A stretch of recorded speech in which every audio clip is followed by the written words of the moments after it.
So I just finished getting through Harvey Birdman, an attorney at law. Thought it was a really good series. Definitely going to do a Toony talk about it. You know, it's kind of quirky and fast-paced, and great use of Hanna-Barbera characters, and great voice matching the classic characters, by the way, too. I think they did a fantastic job. Then they made a spin-off in, what was it, 2019? 2020? When the heck did this thing come out? 2019, I believe. 2021. So 2 years ago.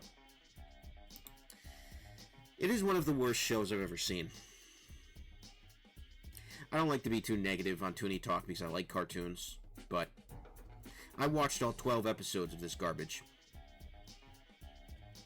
Not really, I actually watched only 11.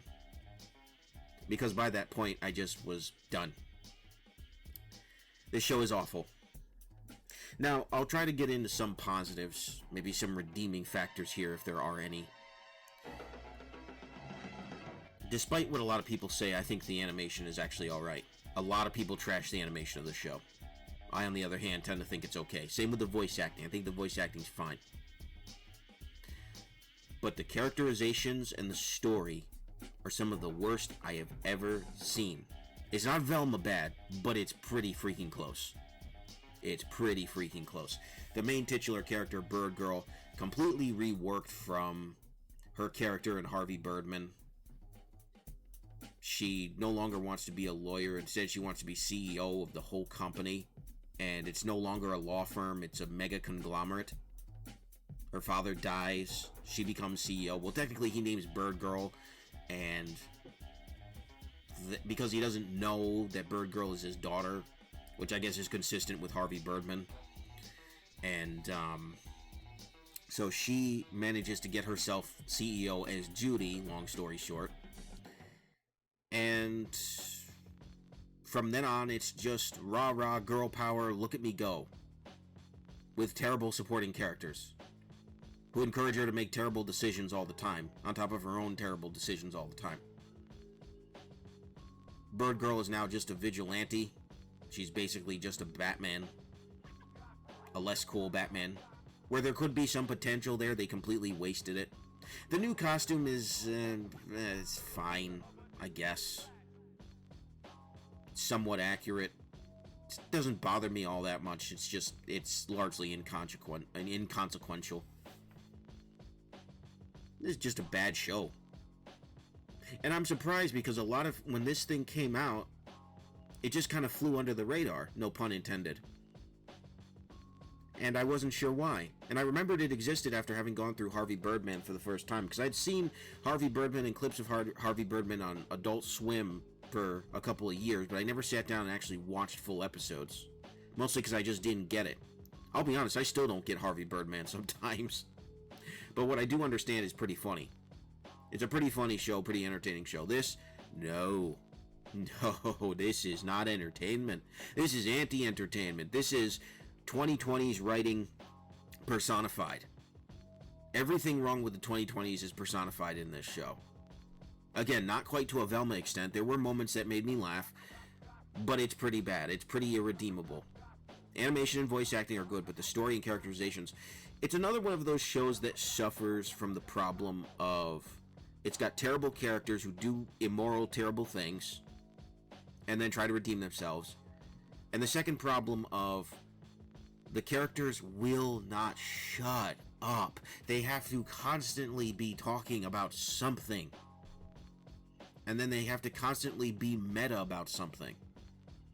They have to explain their thought process. They're not always breaking the fourth wall. In fact, I don't even think they really break the fourth wall at all. But they're always constantly explaining what it is that they're doing, or talking about what it is they're doing, and pointing out the absurdities of their absurdities. To the point where you wonder, what are these writers smoking?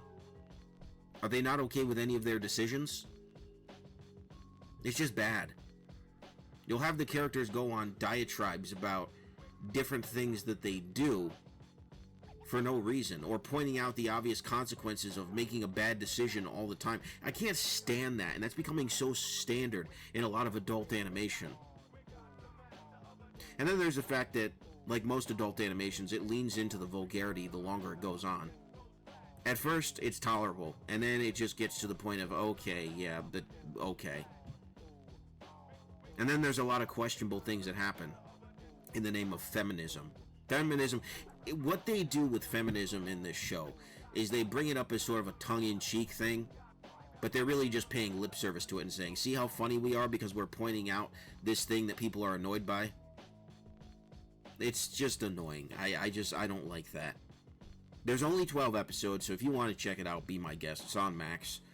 But if you're expecting anything remotely close to Harvey Birdman, and I think that's why most people don't like this, is because it's got an attachment to a series that's actually good, they are completely out of luck. This is a feminist rework of the character and of the storyline. And I'm not saying that just as a blanket criticism from what I perceived. The show pretty much tells you that's what it is. Overtly.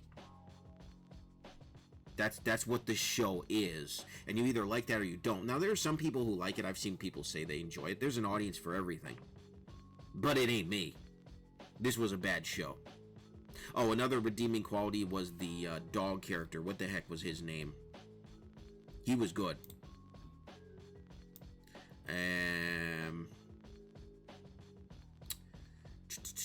Dog with bucket hat.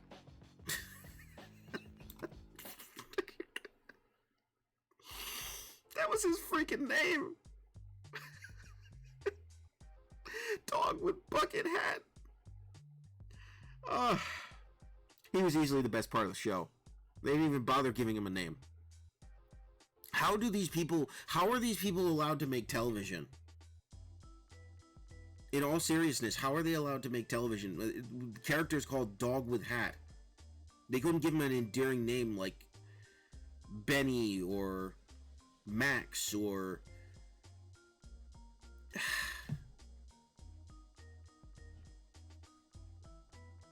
I don't know. It's a basset hound. He's one of the coolest characters in the show. He actually adds some grounded levity to it. He's actually got some wisdom about the company and the corporate affairs. But he's painted as this old... This is another thing they do with the whole feminism angle. They go with the whole women bad, men incompetent thing frequently. They've even got a gay guy on here, and they managed to make him look incompetent. They do a whole episode based on sexuality, so keep it away from your kids. It's just... It's not entertaining enough for me to want to justify watching it for longer than I did. I'd rather go back and watch Harvey Birdman. I'd rather see a continuation of that, but that had guys like Stephen Colbert, who I'm not the biggest fan of, but his roles were fine in that show. But who knows if we'll ever see more seasons of Harvey Birdman. This was... The only reason this got through was because Adult Swim / Cartoon Network / Warner Brothers, they love that brand familiarity. And they think that's a guaranteed audience. That's why Velma got greenlit. Everybody goes, why did Velma get greenlit? It was so terrible. Brand familiarity.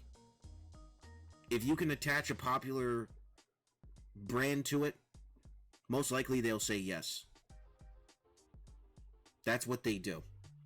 Instead of originality. And that, I'm not saying originality is always the go-to. Originality always works, because I don't personally believe that.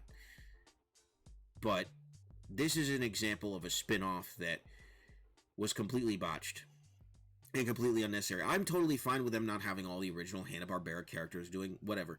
I saw things in this that could have worked. They could have made the characters far more interesting, but they went with the most bog-standard 2020 style of writing and humor that you could possibly find. Outside, again, of Velma. This is a couple steps below Velma. And Velma was awful. But this is in the same vein of humor, and it is better executed than Velma in its humor. It at least tries. And some of the characters are at least... I should say the other character that I thought was interesting was Jillian Sands, the secretary. I thought she was a pretty good character. Very stereotypical for just the psychopath. The loyal psychopath. Almost bordering on stalker-ish. but she was entertaining. Her and the Basset Hound were the most entertaining characters. Everybody else sucked, including the titular Birdgirl character.